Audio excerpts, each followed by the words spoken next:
Hello, Ned here. Just a couple quick notes about the episode. First, we recorded this one right after the last episode, so we still have some of those audio issues, unfortunately. Not too bad, though. You can still understand everything, I think.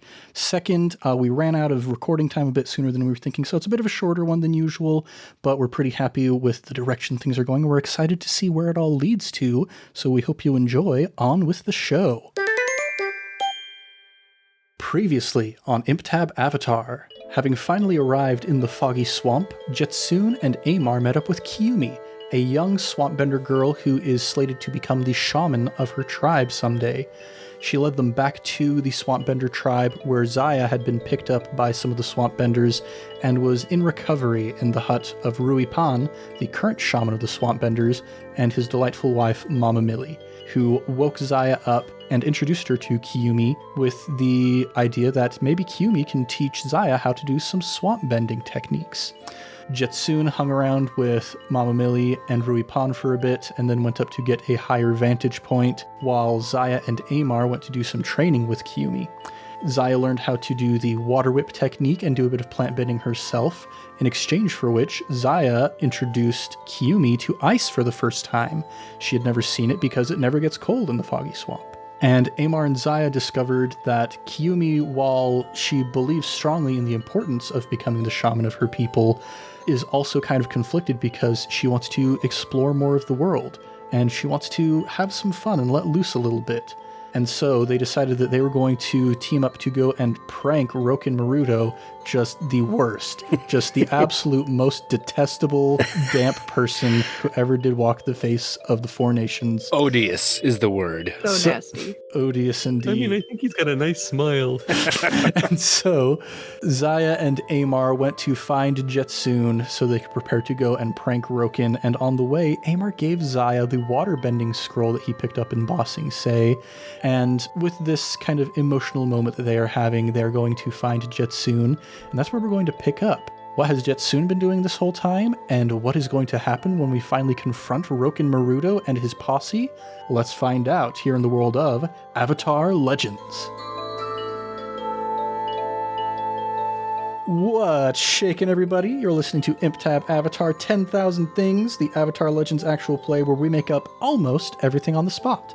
I'm Ned Wilcock, your host and GM, and today I'm joined by... Caleb Anderton. Guys, I still like spicy food. It's great. McKenna Steele. Guys, I'm craving chocolate. Lots of chocolate. Surprising nobody. And Christian Randall. That's my name. I don't know what else you want. Well, before we get into the story, there's a little bit of sort of mechanical bookkeeping I want to go over. Ziah, with new techniques coming in left and right. First of all, the water whip technique that you learned from c1e. This typically is just a regular water bending technique, but this is how we're introducing the idea that you are learning plant bending.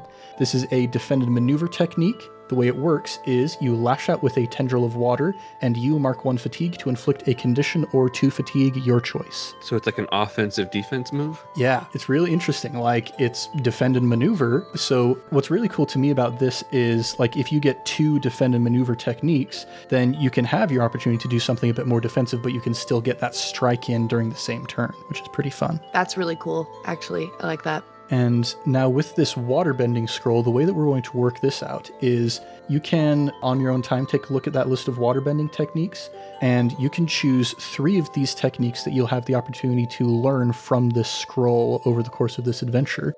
And one of those techniques can be a rare technique. What? Yeah, so as you're looking through that list, you'll see some of them have a little asterisk next to the name of the technique. Those are rare techniques. Typically, you can only learn those from very advanced teachers, but you can choose any one of those rare techniques as part of the 3 techniques you can learn from this scroll. That is so cool. Yeah, so when Ziah is ready to make use of this scroll, then you can start learning some cool new techniques here. I'm excited.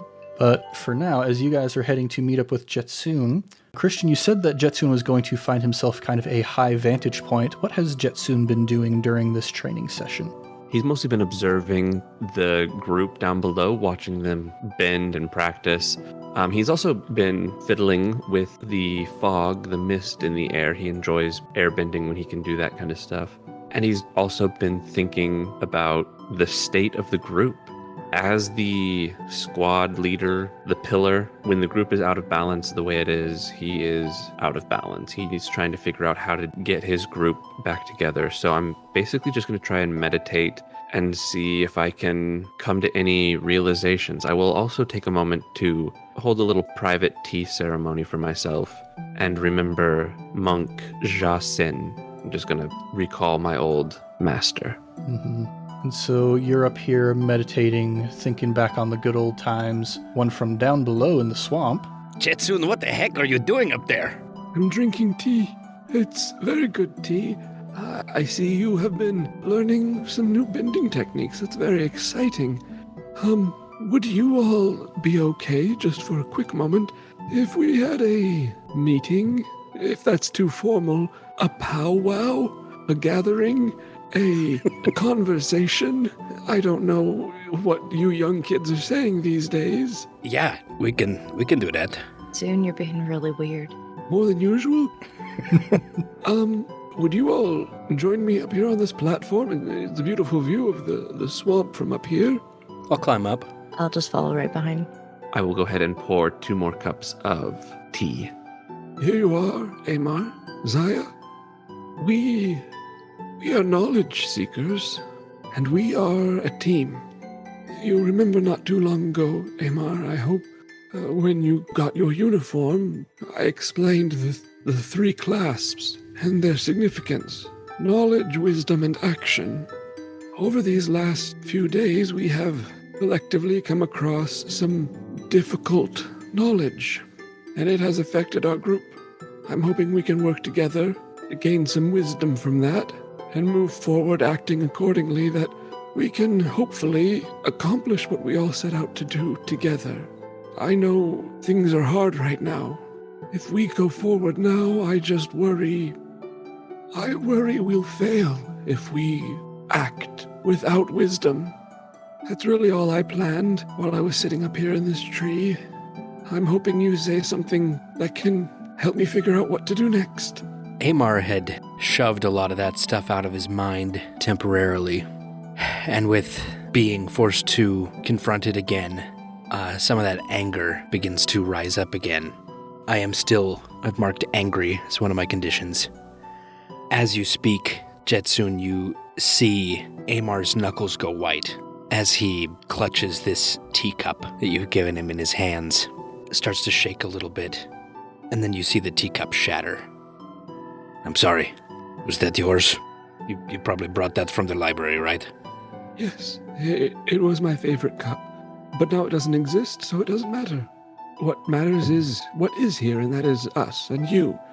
I think the issue is these are not small problems. These are not things that can be easily fixed. I mean, when we first met you, Amar, you had stolen something from the library, but that can be fixed. It can be returned. Things can be remedied. The situations we are in now, I'm not exactly sure what's going on with Ziah. If you feel like sharing, obviously, something's going on. You have reverted back to a lot of your old habits from when you first arrived at the library. And then what's going on with Amar and I mean, that's not something that can just be fixed. Amar takes a deep breath and says, Je-Tsun, I tried to push things away, but I have been thinking a lot about everything that has come up lately, and Je-Tsun, I know firsthand what it is like to be a different person, sometimes from one day to another. I know firsthand what it is like to try to right the wrongs that you have done, and I can tell you that I see that you have been doing that, and you have been doing it for a very long time, much longer than I have. I know this is a difficult thing for everyone involved, but I want you to know that if I can look at you and see that you are able to forgive me for what I have done in so short a time, then I can forgive you for something that happened so long ago. And I'll extend my hand and put it on his shoulder, and I'll say thank you for your forgiveness, and please accept mine. Je-Tsun kind of flinches back a little bit from your hand when you offer the forgiveness, and his eyes grow watery. I lied. I don't know why I did.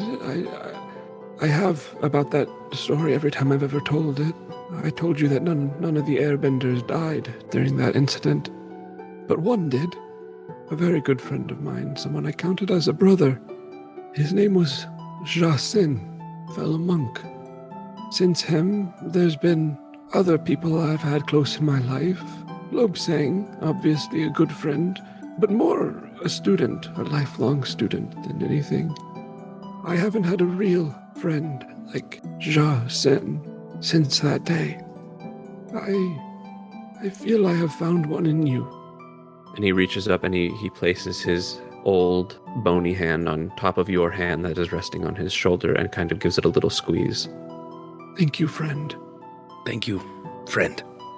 And I'm going to clear my angry condition because one of the ways it says to clear the angry condition, you can do it by breaking something important. There you go. Well done. Sneaky. I didn't even realize that. Yeah, that's the power of putting the narrative first. I would like to just keep my hand on Amar's hand and just slowly turn my head to look over at Ziah and raise my eyebrows. I've not been paying any attention. Not McKenna, but Ziah. Not McKenna, but Ziah. Let me clarify. Because really, it could go either way sometimes. Ziah, we are a team. I know. Something is obviously affecting you. I don't know what either you or Amar saw exactly in your visions. Amar and I seem to have seen something very similar. Did you see an old man with sideburns? That's my grandpa. Yeah, did you see his grandfather? Did it upset you? And then a very worried look crosses Je-Tsun's face. Do you not like old people? No, I didn't see Amar's grandfather, but he sounds lovely. No, I had some other stuff come up. But it's nothing to worry about. It's just for me to work through. But I'm very proud of you both for working through that. I know that took a lot for both of you. I'm very, very proud of you both. I'll reach out my other hand and put it on Ziah's shoulder, look into her eyes, and I'll say, "You know you don't have to do this alone." Not wanting to be left out, I'll take my other hand and I'll put it on Ziah's shoulder too, because then we're a triangle. At this point, you hear a giant splash from down in the swamp, and you see one of the swamp benders has been going a little bit too fast on his boat and has just gone flying end over end through the air, and a bunch of the other swamp benders are laughing at him. Oh no. Ziah, just tell me this. Is this going to affect our team? Is this going to affect the mission? No. All right. Don't think you're off the hook, but we have to go help that man, obviously. Okay. I will quickly clean up the tea set and head down. In fact, I'm going to whip out my air glider and I'm going to glide down. Ooh, roll to rely on your skills and training. That's a 6. Yep, you pull out your glider and you're like, yes, it is time. I have forgiven myself. Look at this. And you go to extend the wings and they don't come out like you were hoping they might. Maybe you're still a little bit blocked and you start falling down towards the swamp. Oh, bother. As I'm falling, I'm going to turn over towards the guy who just crashed and I'm going to say, Are you okay? and splash into the water myself. Yeah, you pull yourself up out of the water and you turn and look at this guy and he looks back at you and you notice he's got what appears to be like a little leech hanging off of his nose. I hate leeches. Here, friend, let me help you. And I'll come over and I'll brush him off and I'm going to just grab the leech and pull it off of his nose. And he sees and he's like, well, that's strange. Elbow leeches usually latch onto the elbow, not the nose. This one must be a surprisingly enterprising leech. I look at my elbows. Roll a luck check. Oh no. 8. You have -2. That's pushing your luck. Oh. Is it pushing my luck? Just for fun, why not? Okay, then yes. -2 to luck. You look down and there's a little leech on your elbow. Oh, you're a little woozy. And I kind of put my hand out to steady myself on this new swamp bender I've run into. And he reaches out and he grabs the leech and pulls it off and says, now, don't you worry. Now, it's just taking a little bit of your blood. You'll be right as rain. Oh, what is your name, friend? My name's Fred. Hello, Fred. Pleasure to meet you. We're relatively new in town. We're about to go meet up with c1e19 and help her out with a bit of a problem. Oh, interesting. Yeah, you're new. What are you doing in my swamp? Ned, you're my best friend. Thank you. Well, actually, I was hoping to ask you, what should I do in your swamp? And I would like to use my new technique. Yes. Otter penguins, unagi, and hot springs. Yes. Go ahead and read this for us again. This is the first time we've used it in the game. When you visit a new inhabited location you might know about, roll with harmony. On a 7 to 9, ask one of the following questions. On a 10 plus, ask 2. PCs who interact with one of the answers clear 1 fatigue or mark growth. Whoa! So I would like to ask Fred some questions if I can. Let's see if I can roll high enough. Indeed. That's a 12. Very nice. So you get 2 of them. Charge your dice. All about rolling with harmony. I would like to first say, We've heard about this odious, cankerous, maleficent, horrible... Calloused. Cantankerous. Thank you. Anyway, we've heard about this guy, hoping to learn a little bit more about the location. What interesting locations are nearby? Oh, well, the most interesting location here in the swamp is obviously the banyan grove tree at the very center. And he points off in the distance, and the camera zooms in, and you can even see it from this distance, just that massive tree that you could even see kind of peering over the tops of the fog as you were approaching the foggy swamp. That's the spiritual center of the entire swamp, the place where all the spiritual energies collide. It's beautiful and very large. Since it's so interesting and large, I was wondering, is there an interesting local legend about this place, maybe attached to that or something? Oh, of course, you go to the Banyan Grove tree and you can get a little bit more control over those visions, hopefully. You know, you walk out into the swamp and you get caught in the fog, and next thing you know, you're hallucinating even though you ain't been eating no weird mushrooms or anything. And sometimes it's good, sometimes it's bad. But if you go to the Banyan Grove tree and you really pay attention to it, bring some of the elders with you who've got some more experience, then you can maybe move those visions in a bit more of a profitable direction for you. Thank you. Jeff, was it? Fred. Oh, Fred, sorry. I knew a Jeff, and you looked very much like him. Oh, yeah, Jeff's my twin. And he points with his thumb over his shoulder, and you see another guy who looks exactly like him on a different swamp skiff. just wearing a hat. Of course. Hello, yes, we met earlier. Well, thank you. We will probably have to go ahead and stop by that tree at some point. Is that where the big, horrible, sweaty, disgusting man is? He tried to get close to it, but the swamp repelled him from what c1e says. Wouldn't let him get too close. So he's kind of on the outskirts of the inner Banyan Grove area. Well, you've been incredibly informative and helpful. We'll leave you to it. Boat safely. Of course. And he gets on the boat and starts windmilling his arms as fast as he possibly can, and just like 0 to 60 in 5 seconds goes shooting off into the distance. It doesn't look very safe. Man, Ziah, I was just watching that. Imagine what could happen if I kind of altered Fifi a little bit so she could go on the water. That would be really fun. Yeah, that'd be so cool. I might have to change her name. Skeefy, maybe. Ned. Yes. May I use the time in the tree with my companions to guide and comfort them? You may. Go ahead and roll once for each of your friends. I'm specifically trying to use my squad leader ability, Empathetic. Ah, yes. You said I could do that twice? Yep, you can roll that twice. If it succeeds both times, then you can earn 1 team for each of those. Wunderbar.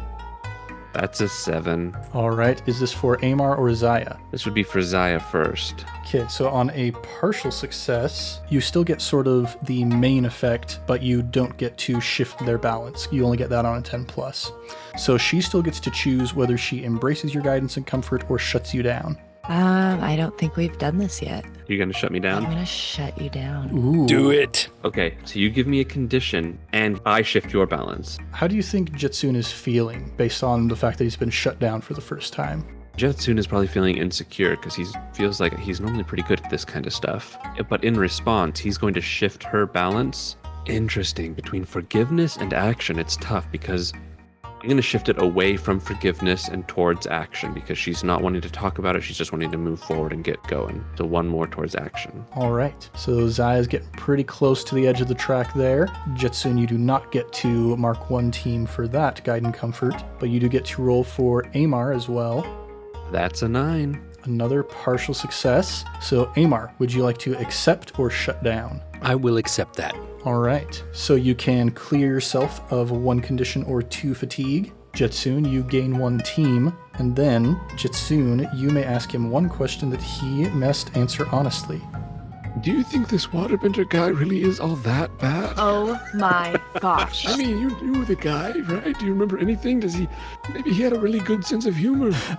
Amar, do you want to try and unearth something from your memory? Why not? I'll do it. Okay, so you can go ahead and roll with focus to attempt to unearth that memory. All right. Charged dice.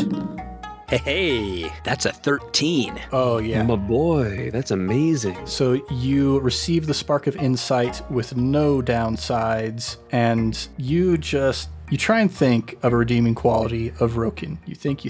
No! You remember being in that grate with Taya, and after that conversation, hearing the squeaking of him moving through the vents towards you, and that completely blocks out any possible memory of trying to remember something pleasant about this guy. I mean, he's really sweaty.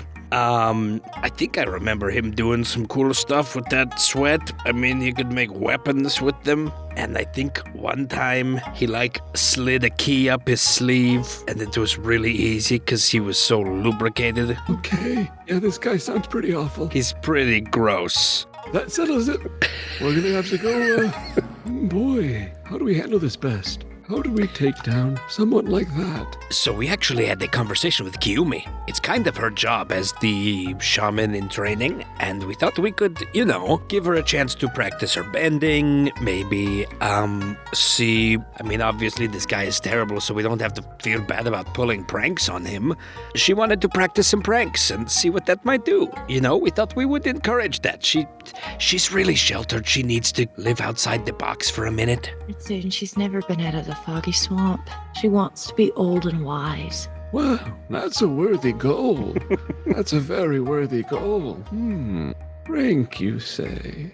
Well, I'm not normally a fan of such things, but I will say, my recent run-in with Gyatso has reminded me of my younger days. Perhaps there is a thing or two I still have up my sleeve. Let's go find c1e and see what we can work out. All right, as you approach c1e, McKenna, let's have you roll just a little luck check for c1e to see how well she's picking up on the ice. 10. Yeah, you get over there and you see she's moving water up onto the tree and freezing it in little patterns, like she's kind of painting on the side of the tree with the ice almost. Are we sure she's not the next Avatar? Holy cow, she's so good. Wow, I see you've been practicing. And very quickly she kind of jumps and she melts all the ice off the tree. You just barely caught a glimpse of it, and you could see it was an illustration of her plant bending vines to trip Rokkin into the swamp. I love her. So, we got someone on board. Are you feeling ready to go pull a nice little prank? I'm very excited, but a little bit nervous too. I've never pulled a prank before. That's all right. You're with professionals. That's right. I think we can do this. There are a few things we need to consider. Number one, this large, sweaty man may also have a very talented and powerful earthbender with him. We chased a woman out of Ba Sing Se, and we think she may have fled here. Oh, she doesn't look like an earthbender to me. You've seen her? Oh, yeah. So over there in his little area that he set up, he put together kind of this ramshackle cabana kind of place. And it's him, this woman that he keeps calling Babe over and over again, a little guy who's, I think it's his brother, and then a girl who's the friend of the girlfriend but hates the little brother. The brother definitely has a crush on the friend, but she's not having any of it. And then there's two other kind of random little thugs that are hanging around guarding the place. You have done amazing research. Yeah, there's a lot of drama going on over there. It's kind of exciting, actually. With how long you've been over there, do you happen to know, the full layout? Yeah, I've been scoping it out quite a bit. They've got their little sort of central hut area that he keeps talking about how proud he is of it, but it's really not that well made. I mean, you look at what we've done over here, it's pretty good construction. To call that a cabana would be an insult to all of the stuff that we've done here in the Foggy Swamp. So they've got this structure, some really kind of ricketed, janky stilts that they've built everything on, trying to build himself a little boat and trying to putter himself around on it.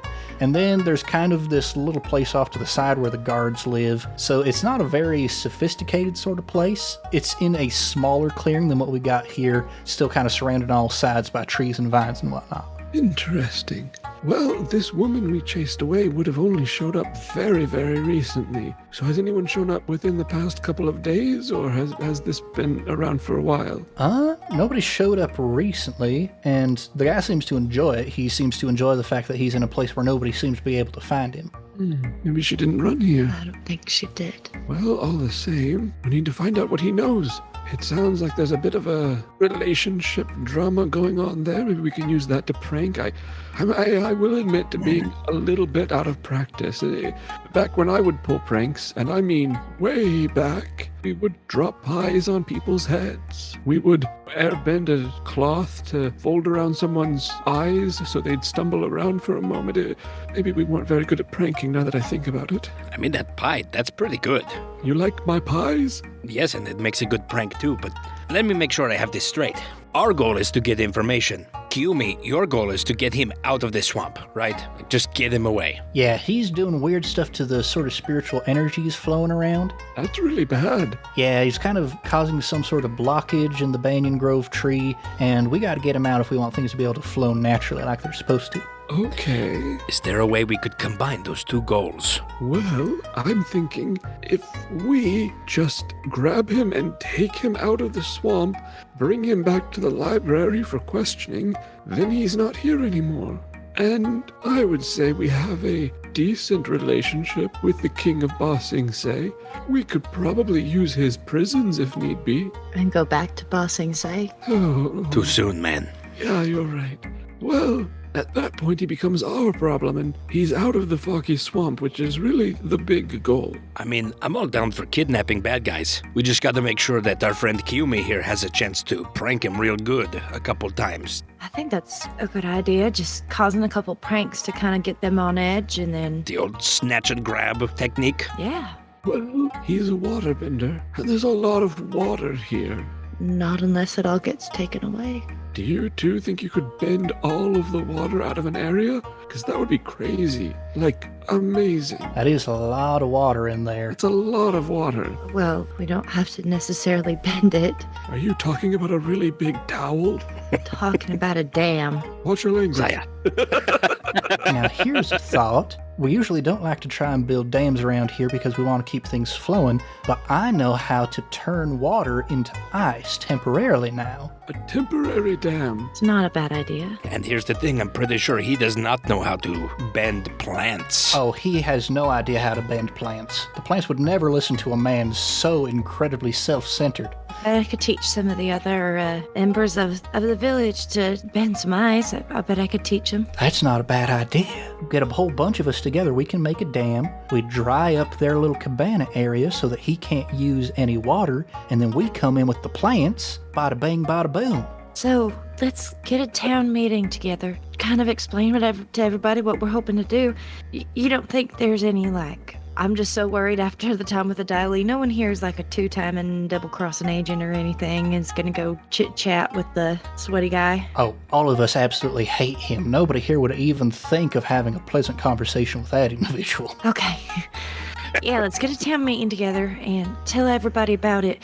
I don't know if we need to go talk to Rokkin, but he probably needs to be the one to set it up. But I think this is a great plan. I think it's a great plan too, and none of it could have happened if you hadn't come in and taught us what ice is. Well, it wouldn't be possible if you weren't so dang good at it. Oh, shucks.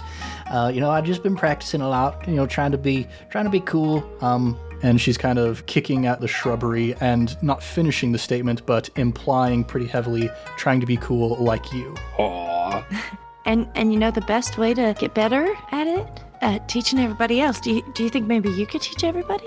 And she clams up a little bit, just freezes, and after a moment she's like, I could give it a try, I suppose. I'll be right behind you, but I think it's the best way to learn. So you guys approach Rokkin and Mama Millie and have this little town meeting. Kiyomi shows all of them the ice. They're all pretty excited about this, very taken aback, but very intrigued by this new state of matter that they've never seen before. And since we already rolled that luck check for her, she got a 10 on that last move to see how well she's learned it. So she's doing pretty good. She's teaching these people how to turn water into ice. You see them starting to team up to build these big barriers and walls. They're able to map the flow of the water through the swamp. And sure enough, they do manage to drain out just a little area of this clearing here with all of them working together. And Ruipan comes up to you and says, "Yeah, this is a fine technique you've shared with us. We can use this together, and we get enough of us working on it, we can definitely clear out that little clearing that they've set up in.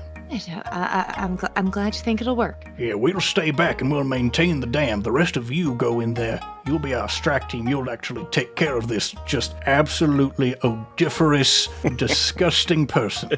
Just the worst.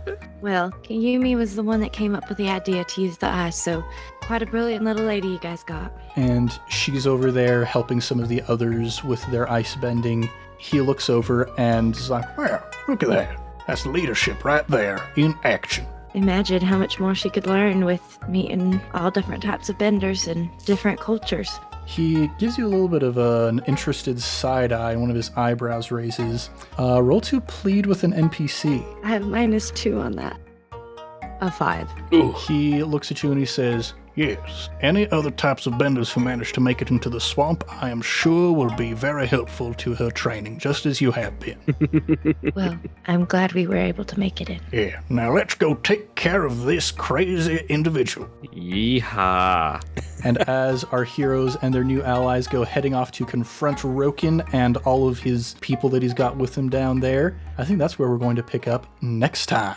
Nice. Stuff's about to go down. Mm-hmm. I love how this guy gets more and more disgusting as time goes It's my on. favorite shtick right now.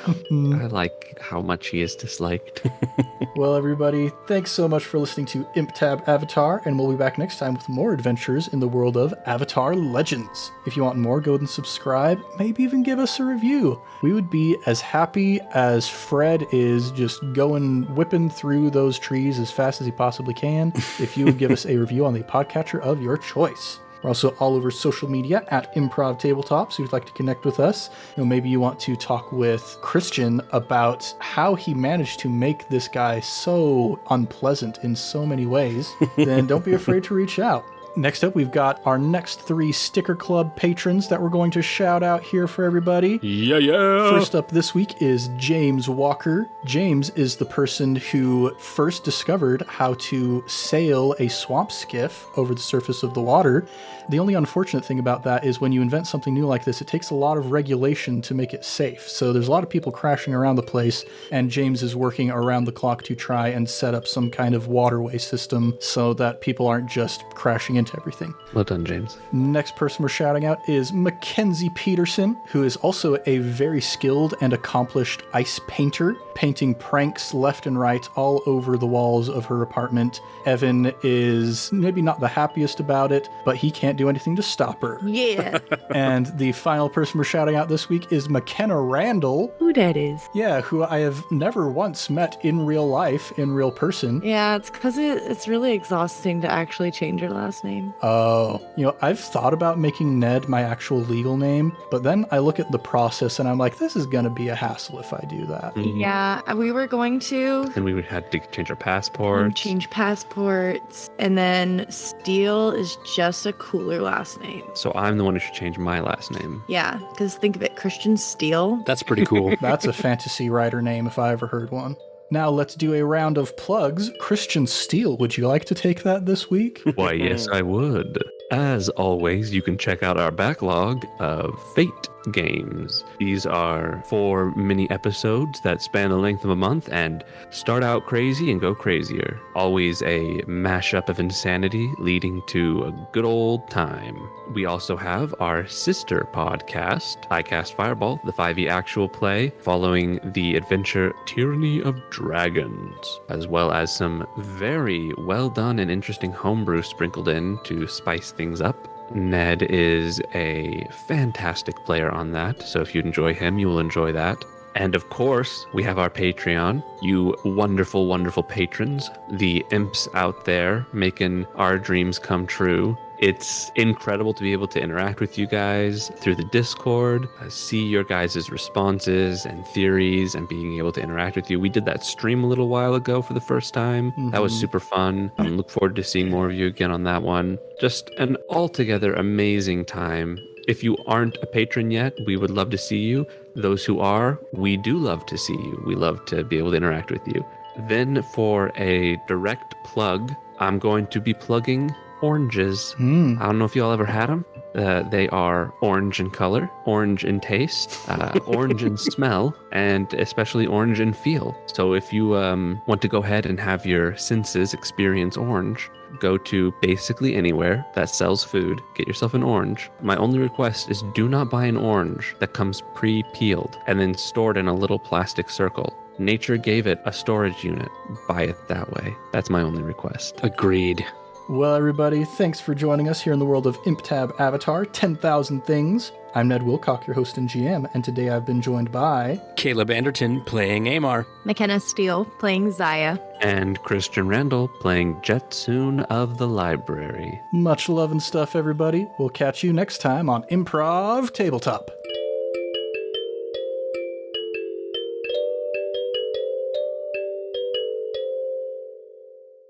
And if you want to hear Orange as well, may I recommend the song Oranges by They Might Be Giants. It's a weird one, but I dig it. Absolutely. A weird one, but a good one. They Might Be Giants is a great little band.